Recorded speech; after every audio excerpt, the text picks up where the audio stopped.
switching on the news, all it was countries were going on lockdown. Stockpiling, shopping. My factory got shut down. lockdown, pandemic. I was working in an elderly place for elderly people.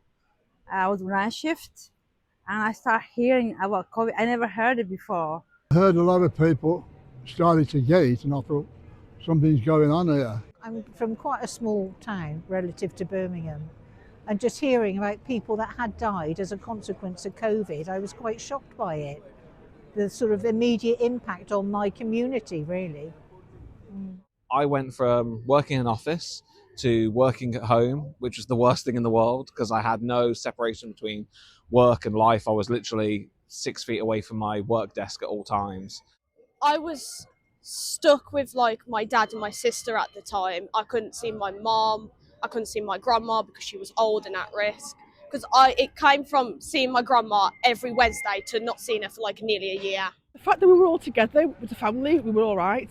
It kept us, we were safe, we were happy, we were literally all together, and that was the main thing. The fact that one was in Manchester, one was in abroad, so we all got back to Birmingham and live together as one as a family. It was amazing.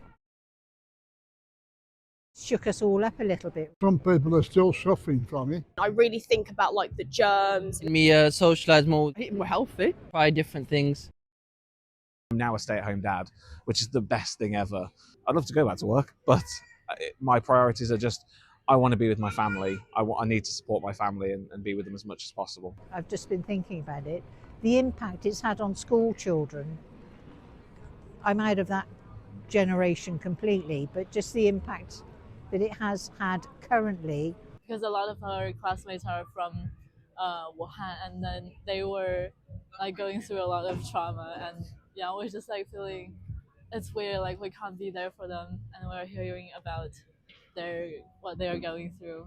That was a very valuable time for me because I just started doing my GCSE like classes, taking all them, and then all of a sudden I can't see my friends that I have just made. I can't like go to any of my classes. I have to be online. I've got a daughter who didn't get to go to college, didn't get to her exams, didn't get her A-levels, so she's a bit bitter about all that because she had high hopes.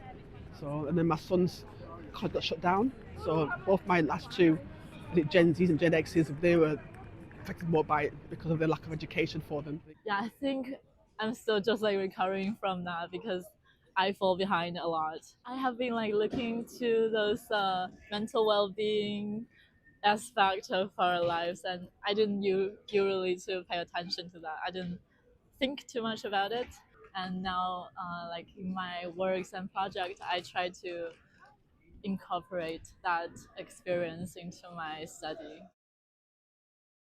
Essential workers are essential. Elderly people. Retail workers, The doctor, all the time. your 2 jabs. Will get better. Look after your neighbours, especially the elderly.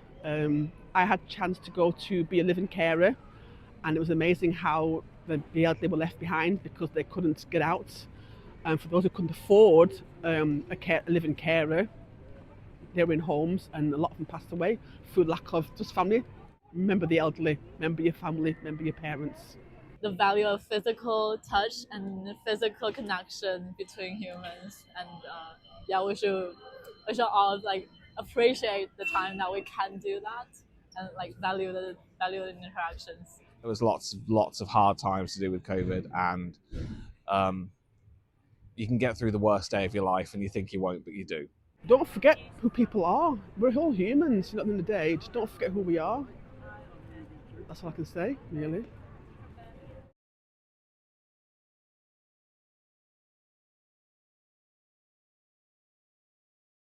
Definitely want to thank the NHS. They did amazing, and they've continued to do amazing with very little.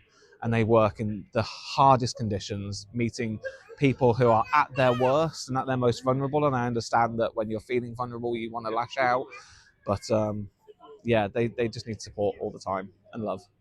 Shout out to, I think, my care company. They were the ones that was really pushing for helping the elderly. Definitely to my family, it's like they are there for me. My church, Primrose Hill Community Church in Netherton, throughout the pandemic, they had a food bank and they would work every day getting food to people who needed them. Everyone that helped anyone?